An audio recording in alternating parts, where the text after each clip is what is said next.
China's national park preserves a 1,000-year-old biotope and a rich fauna. With its large families of golden monkeys,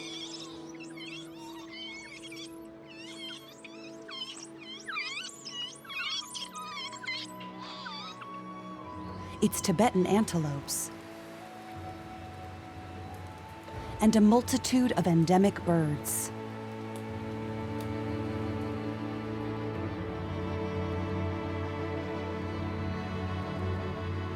These mountains of primary forests, older than the Himalayas, have become the sanctuary of the giant panda.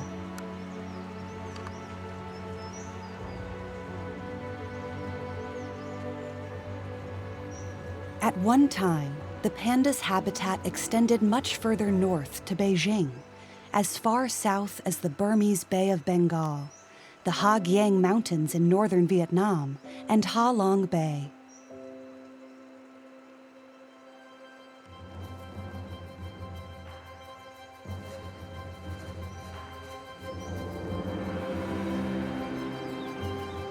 Considered a living fossil, the panda is today protected and present in over 60 reserves in China, the only country that maintains a wild population on its territory.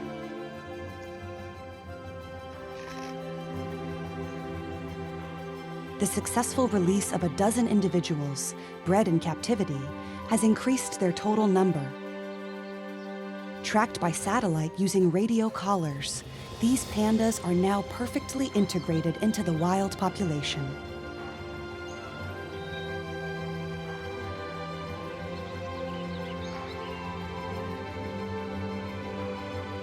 Protected by the Qinling Mountains and the Daba Mountains, which encircle the cold northern currents, the panda has adapted to this environment by changing its diet and carnivorous habits to become a bamboo eater.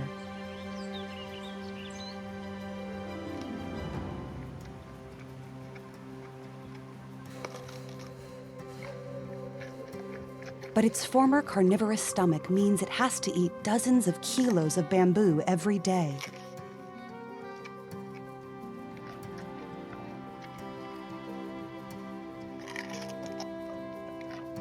Its survival depends exclusively on this plant and on its ability to do nothing. The panda is the king of idleness, a lazy monarch who has made indolence his ally in order to withstand the passing of time and planetary ages up until today.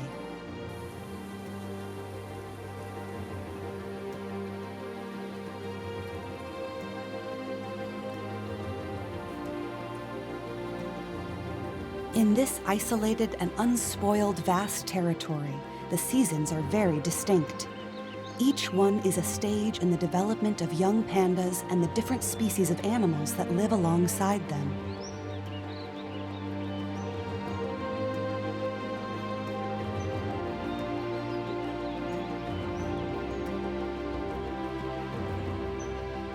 The adventure of life has begun for our heroes Tuan and Xiu, the two young pandas born at the end of last summer.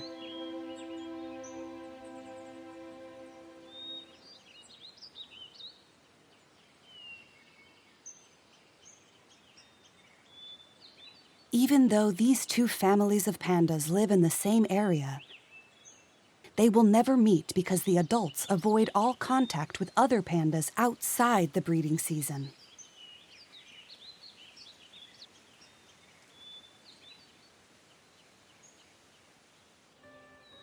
May, the mother of Tuan, the little male, is an experienced mother. She always knows how to bring her dissipated offspring back to his senses. He learns very quickly and has already grasped how to climb trees under his mother's watchful eye, who looks on admiringly yet uneasily, faced with her cub's feats.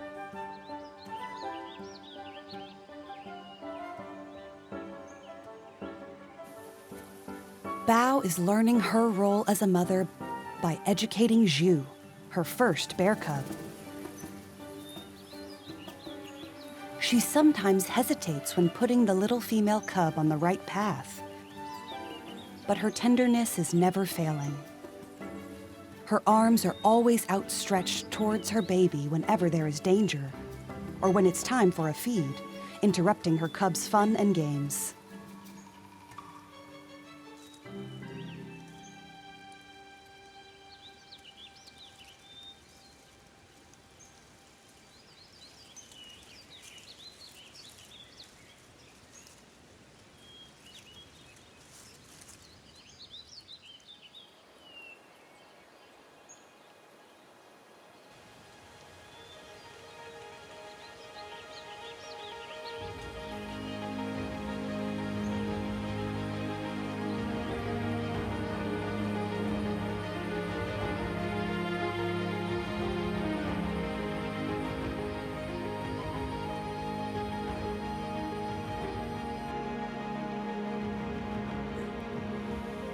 Autumn has arrived.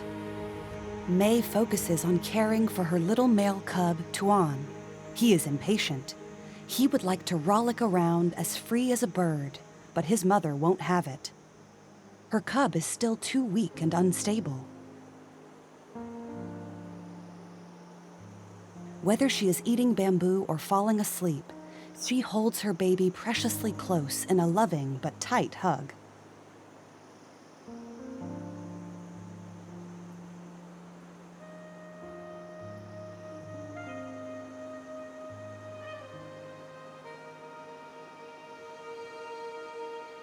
And dangers do exist.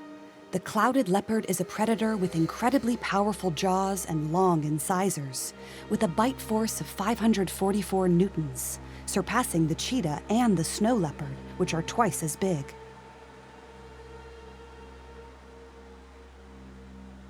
The little panda has been forewarned.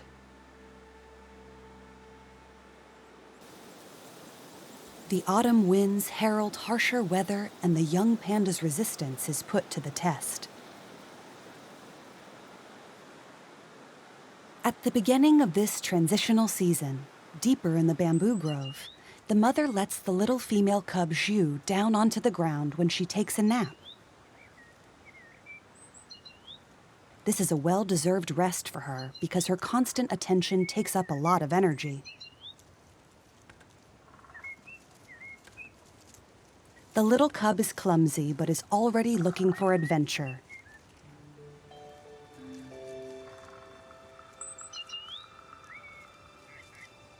A vast world opens up to her.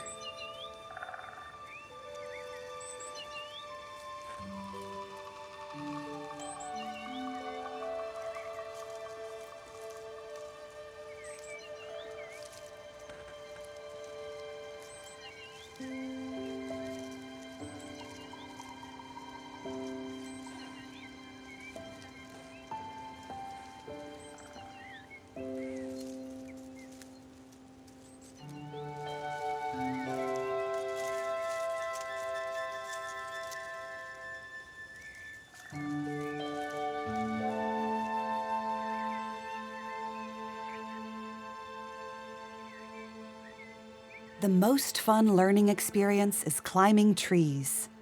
The panda's 6 digits are a great help in gripping the trunk and thorny branches.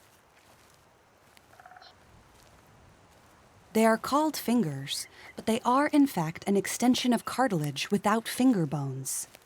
It is possible that during evolution, a genetic mutation led to the emergence of this 6th pseudo-thumb.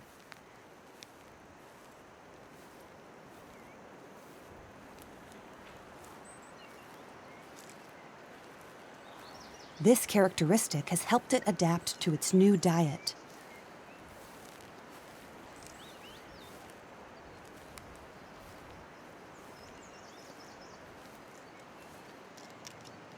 Mama Panda is leading by example.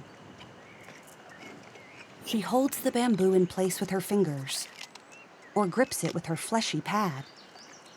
This characteristic, unique in the bear family, has been preserved and reproduced from generation to generation, up until today. But sometimes, climbing tall trees can be risky. The tall, straight fir trees grow to over 30 meters. Xiu and Tuan are not the only cubs in the great Sichuan forest. Not far away, suspended in midair, this other panda is in danger.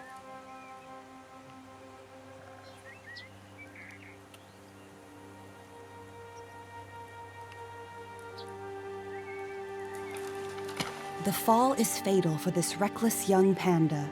He won't live to see his second birthday. Nature is merciless with intrepid novices.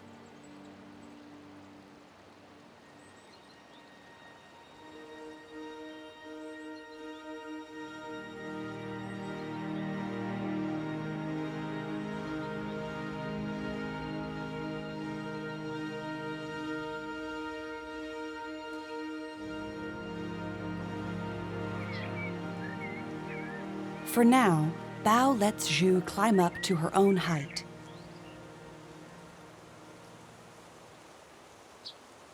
The cub climbs up to the height of her mother's outstretched arms. Then Bao immediately pulls her out of the tree and hugs her tightly, reassured.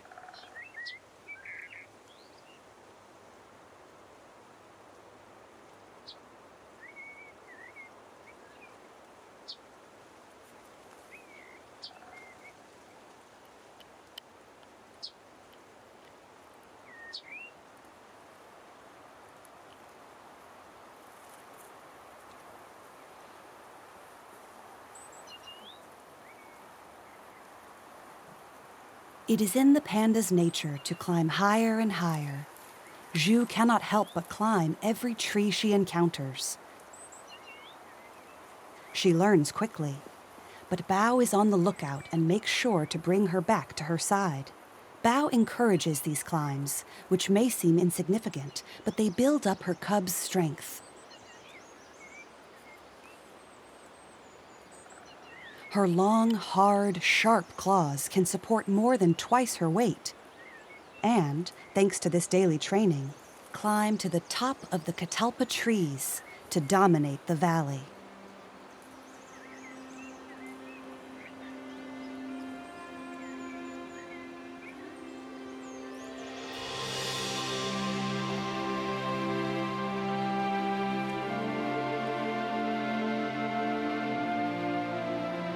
A few days' walk away, Tuan, the little male cub, continues his learning process. Always eager to learn and to climb higher, he quickly exceeds the height of his mother. His goal? To swing on his first branch, but his mother, worried, holds out her arms to him. It's feeding time. She won't stop doing this gesture until he is weaned. Vulnerable in the first few months, the young panda needs to learn to climb higher and higher to escape from predators. He must choose trees with large trunks and thick branches to avoid any danger. This is why mothers teach their young to climb trees soon after they learn to walk.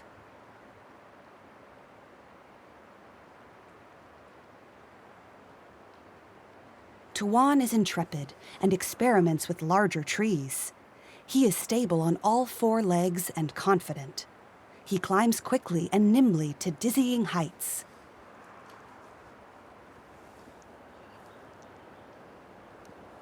He seems proud to have reached the peak. Tuan communicates with his mother by crying out or grunting. He can also whine and croak to attract her attention. In fact, the giant panda does not roar like other bears, but rather bleats like a goat or honks with little shrill cries. Is a bear that only eats bamboo and doesn't roar really a bear?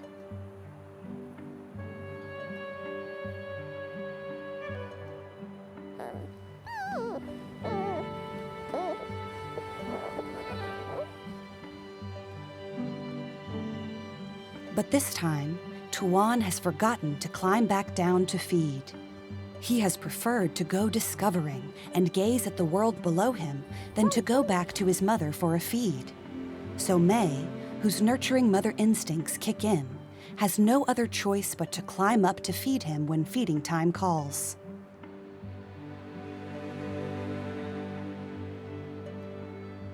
Despite weighing over 100 kilos, she quickly reaches Tuan.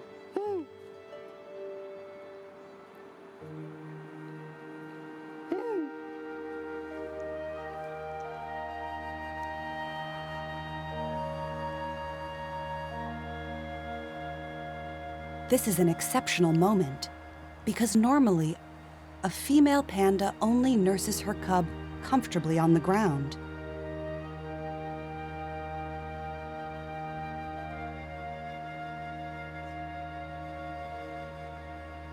May's maternal instinct and experience have pushed her to do this unusual and extremely rare feed.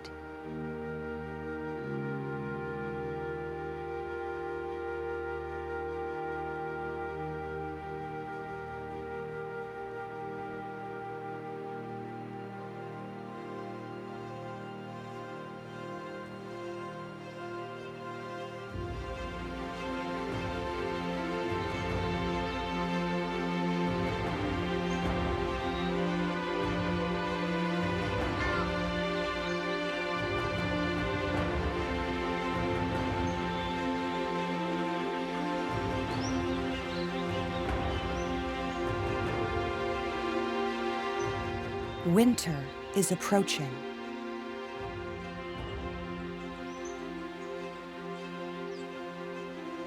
Still frail and fragile, will Xiu and Tuan survive their first winter?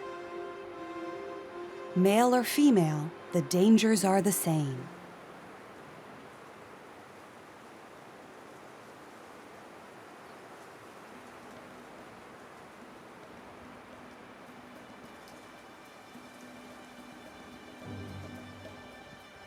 A gathering of golden rhinopithecus forecasts the rapidly approaching cold weather.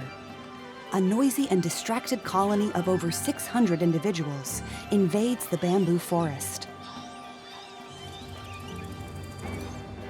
Males and females can be distinguished by their cries. Males howl, and the females cry out shrilly. As their little faces don't express the slightest movement, the din is even more surprising. Because of their large nasal cavities, these noseless monkeys communicate like ventriloquists, producing their range of sounds without opening their mouths.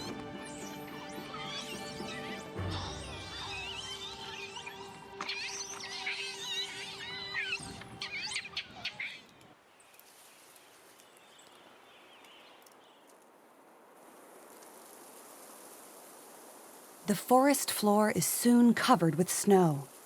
Food becomes scarce. In winter, animals have to find any kind of food in order to survive. Tuan and Xiu, our two young cubs, are facing their first winter. A long winter with extreme temperatures. Their survival is at stake.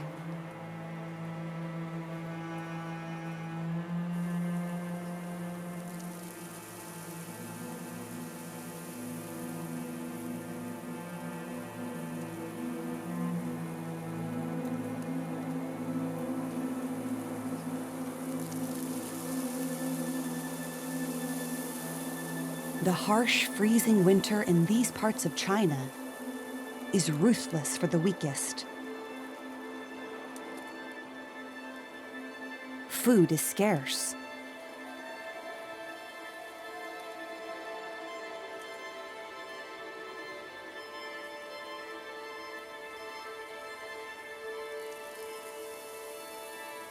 Animals have to cover long, exhausting distances to find food. And the snow complicates their nomadic search of pastures buried under the frozen land.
The little female cub, Xiu, seems lost in this new environment.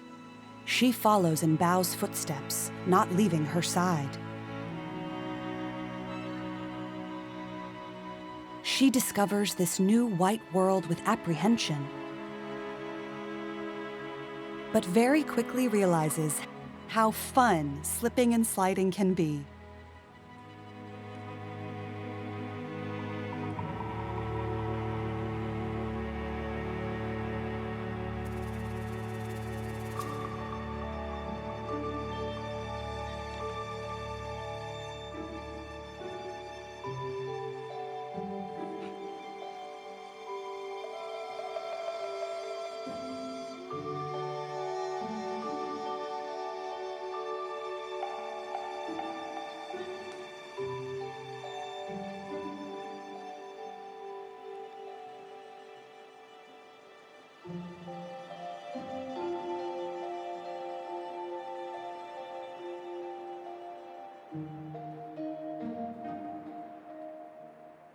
Little Xiu is still clumsy, and Bao watches over her at all times.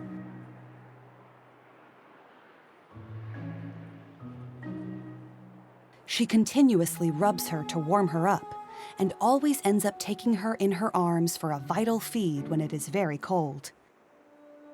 This is also the best way to keep her warm.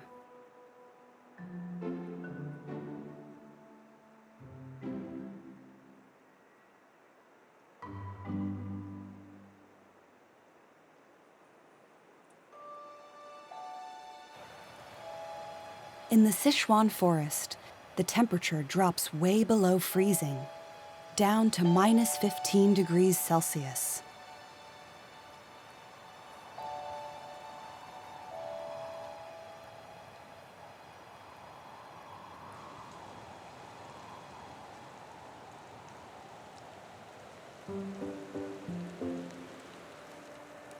In the high forests of the giant panda's vast territory, Tuan's adventurous spirit leads him to brave the tall trees and venture onto branches over 20 meters high.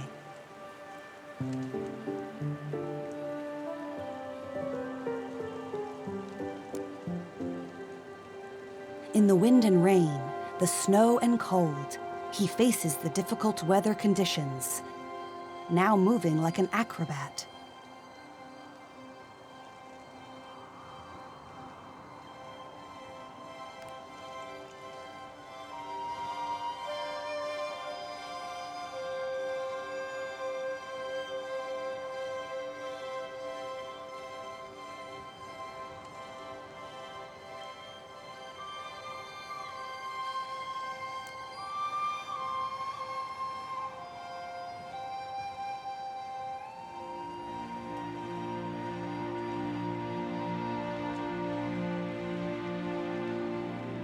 The little black and white ball of fur can even take a nap up there, snuggling between two branches.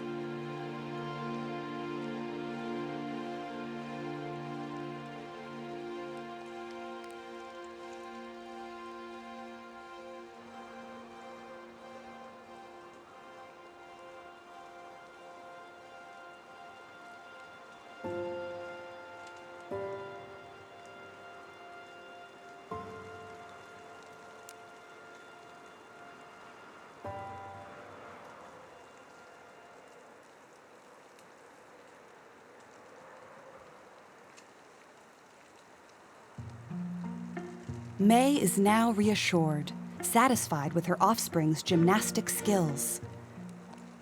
But when the little male cub climbs back down, she still has the reflex of eagerly hugging him under the tree, as if he has come back home after a long absence.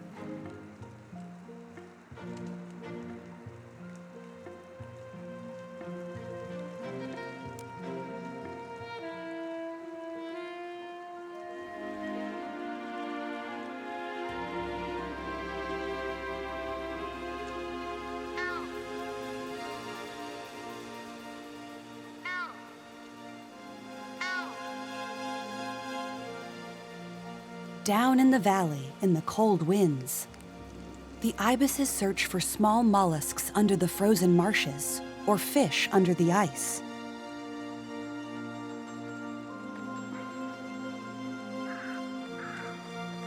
Unlike their cousins, the herons and other wading birds, ibises do not migrate and face the winter on their territory. Toucans are protected from the northern winds, wrapped in their thick fleeces of golden wool that is lubricated by an oil that their skin secretes. Their fleece is waterproof and can withstand very low temperatures. This, however, doesn't stop the caprinus from descending into the more hospitable lower valleys in winter. Even though the towering pine trees or bamboo provide shelter, the Rhinopithecus are not very happy in winter. Even if they can survive these icy winters, unlike most other primates, they hate snow, even though they are protected by their thick fur.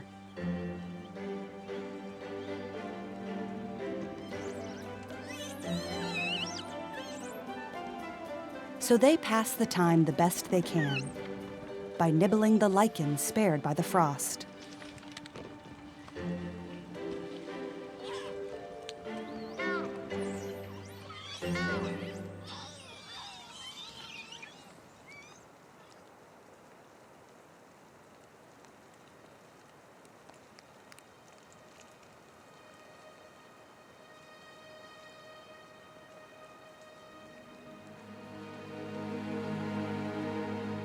Nighttime can be unpredictable.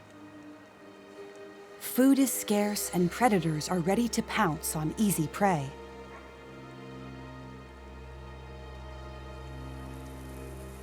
Life is fragile in these Himalayan foothills.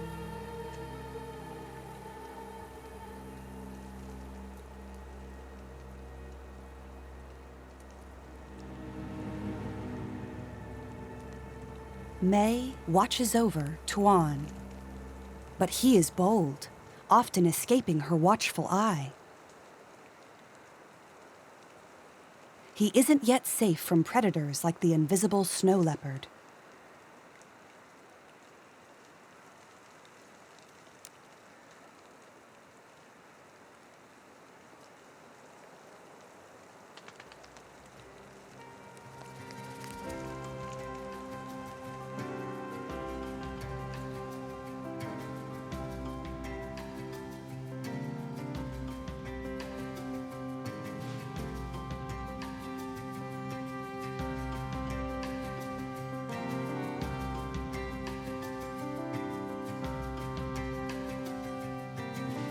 A prehistoric fresco.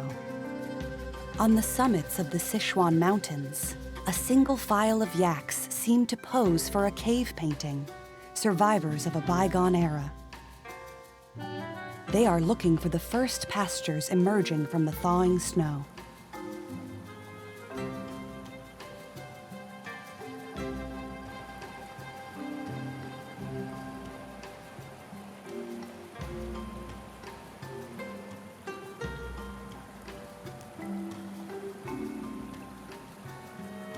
It's springtime. The layer of ice melts to reveal marshes.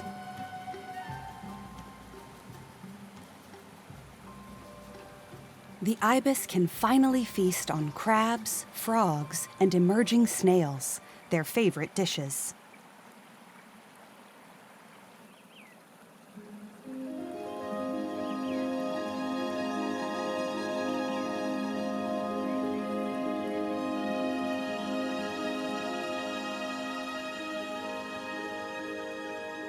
The Japanese ibis is one of the rarest ibises in the world. A few years ago, it was close to extinction.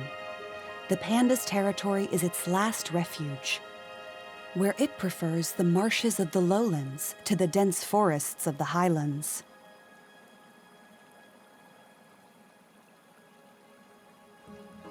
The large bamboo forest is home to another panda, the red panda, very active in these first days of spring.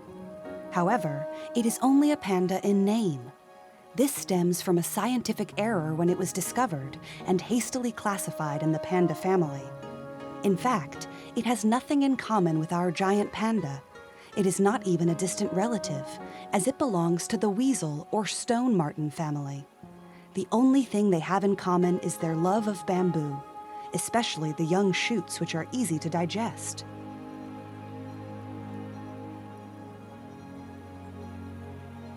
The red panda also has a sixth digit due to its evolution similar to that of the giant panda.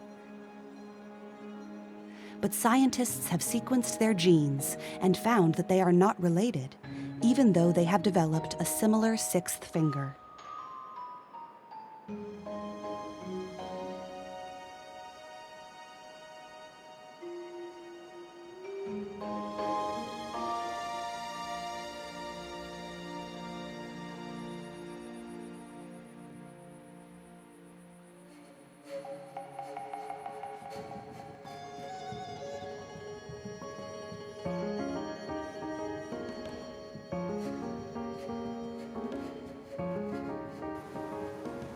In springtime, pandas love to roll around in water. They splash around and quench their thirst.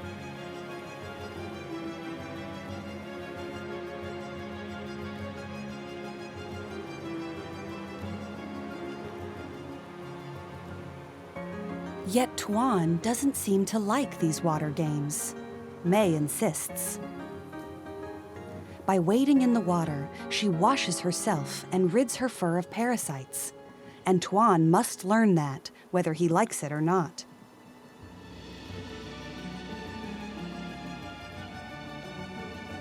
A good education is the key to the cub's survival.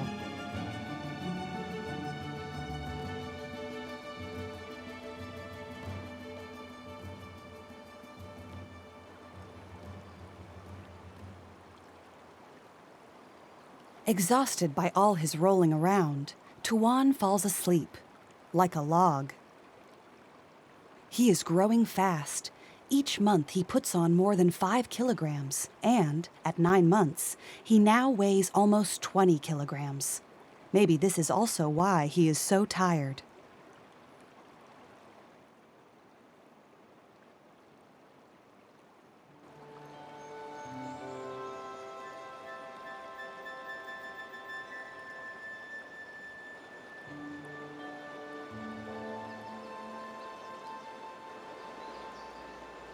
But as soon as he wakes up, Tuan is back in action, playing his favorite game, annoying his mother.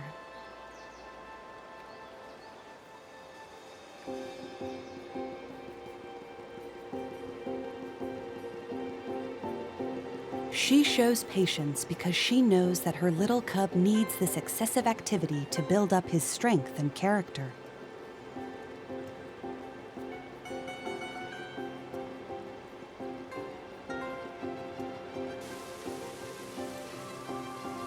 The days and weeks go by.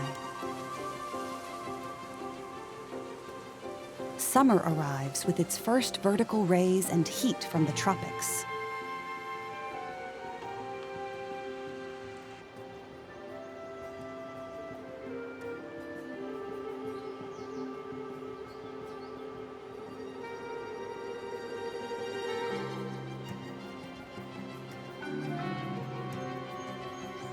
Xiu, the female cub, repeats the same gestures to sharpen her climbing technique,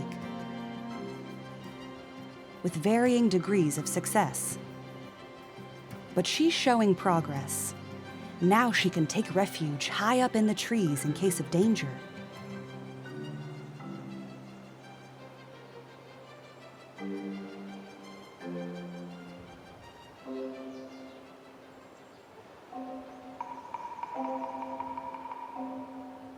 She only comes down to feed.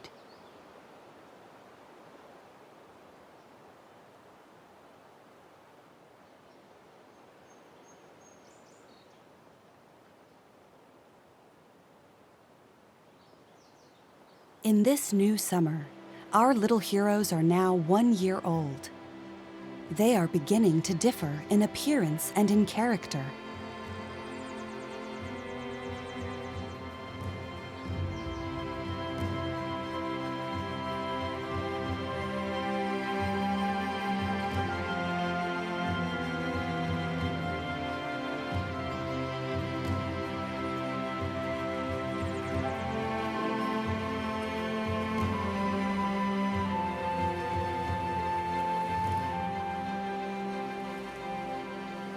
But after a year of learning, Tuan is not yet completely weaned from his mother's milk.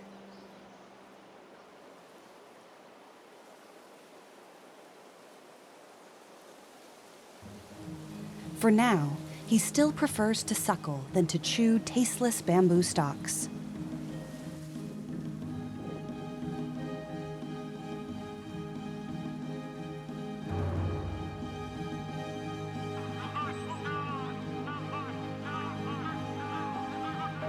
The young red-footed ibises are about to take flight.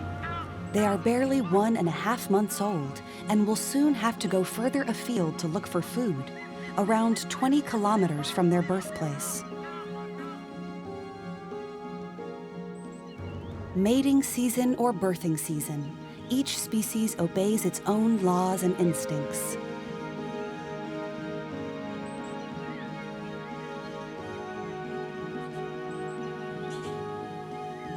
The red panda will look after its young until they are 1 year old.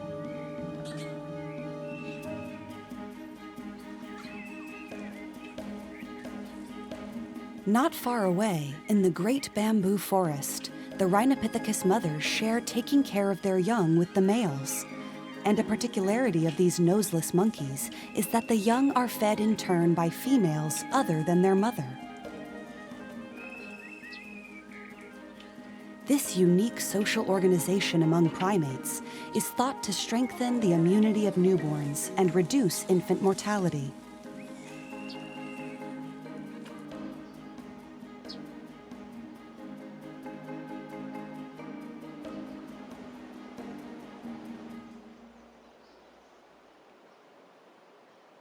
Down on the ground, May still helps Tuan choose bamboo stalks, which will soon be his only food. This is not very easy to learn, as the most nourishing part is right at the heart of the stem, which he has to strip with its thumbs.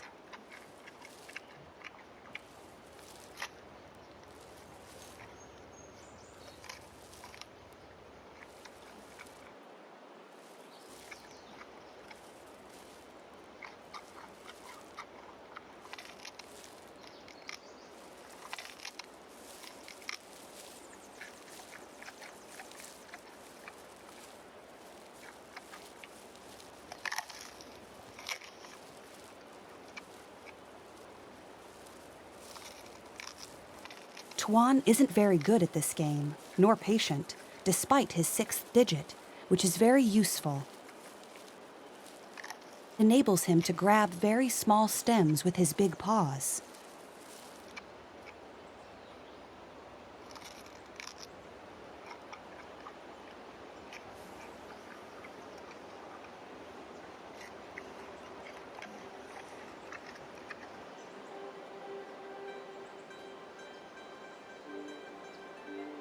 He must also learn to recognize the different species of edible bamboos. There are over 30. And the variety depends on the season. Little Panda must learn the language of bamboo if he wants to grow up properly.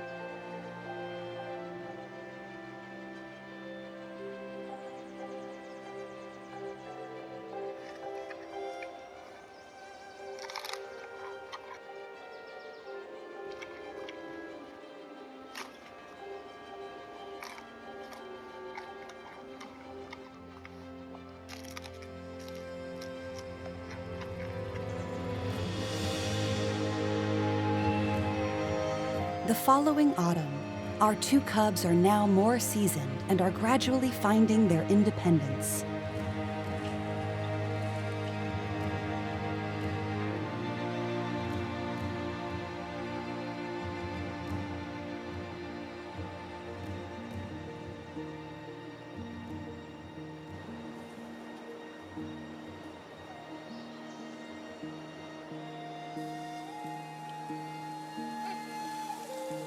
Tuan's games are more virile. He tests his strength, his skills, his endurance, and his courage. He weighs over 45 kilograms. Every day he develops and grows a little more, but he still has things to learn, and his mother knows how to make him understand that.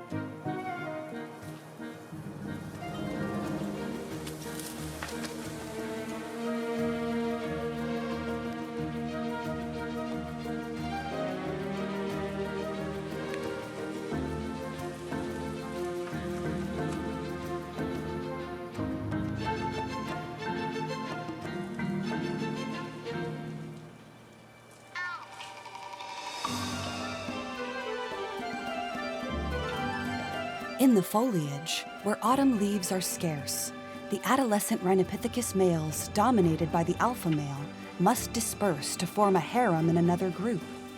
Only then can they hope to reproduce.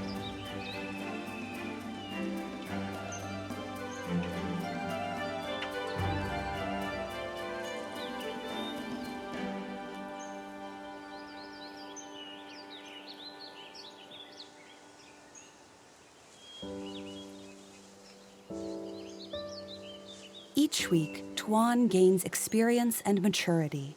He is more dexterous and quicker in getting food. His agility and smoother gestures in order to eat go hand in hand with the development of his teeth and digestive system.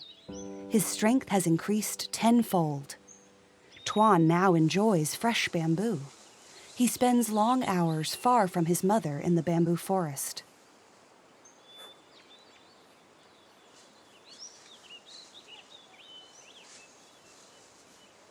May no longer watches over him as she has done so far. On the contrary, she encourages him to go further afield, to find his own food, to free himself from the maternal chains.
Another winter shrouds the mountains of Sichuan, the second and last winter that our young pandas will spend alongside their mothers.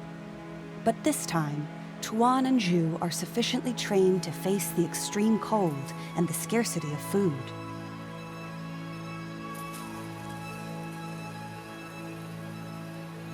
Xiu is walking towards her independence. She spends her days in the trees, alone, no longer clinging to her mother Bao, no longer needing her nurturing arms, until the day when the invisible bond with her mother is broken and the cycle can begin again.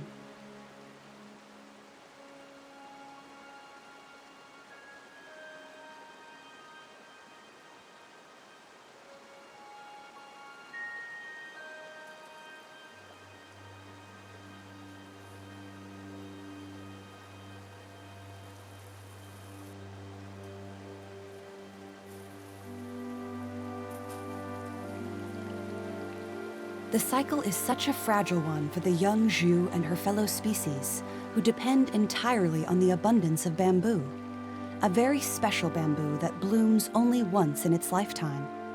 When it reaches a certain age, it bears fruit and then dies.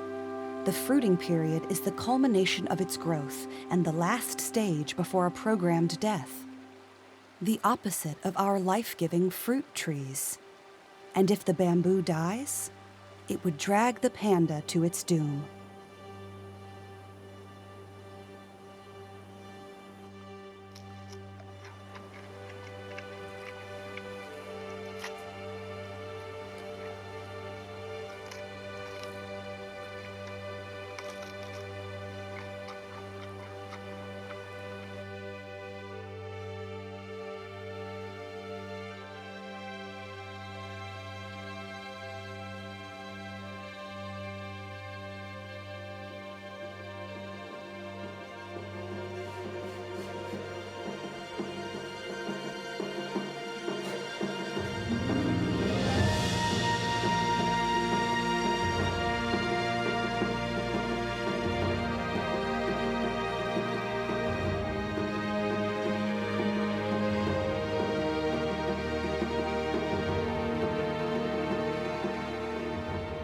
During these first days of spring, the day has come for Bao and Xiu to part ways. Bao, now fertile again, breaks her ties with Xiu and goes off on her own to find a new father for her future cub.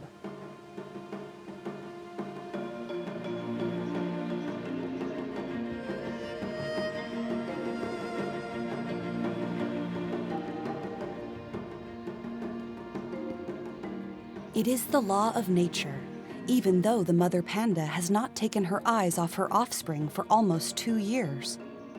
And her maternal bond is undoubtedly among the strongest in the animal kingdom. However, she has to leave her cub because her instinct leads her to another birth in another land. As with human beings, separations can sometimes take longer to accomplish.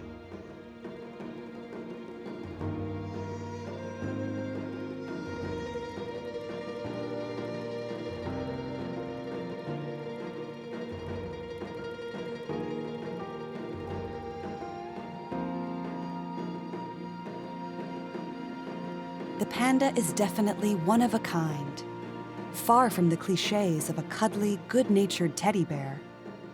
Various studies have revealed the panda to be a complex animal with extraordinary abilities. Its bite is surpassed only by that of the polar bear. It can climb trees towering over 20 meters high. It fears no one and can run faster on a mountain at an altitude of over 2,000 meters than an Olympic 100-meter champion.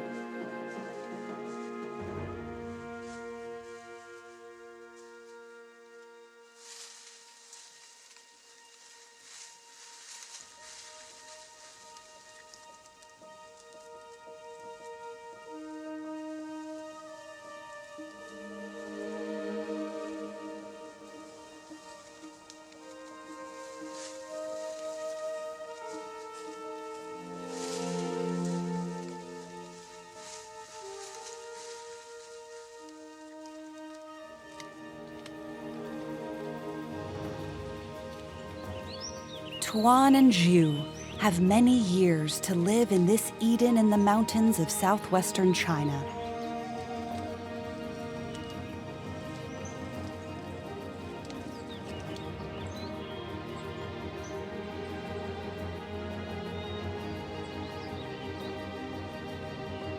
The last refuge of this endearing two-colored bear, dearly loved by children and designated by adults as the symbol of nature that must be protected at all costs.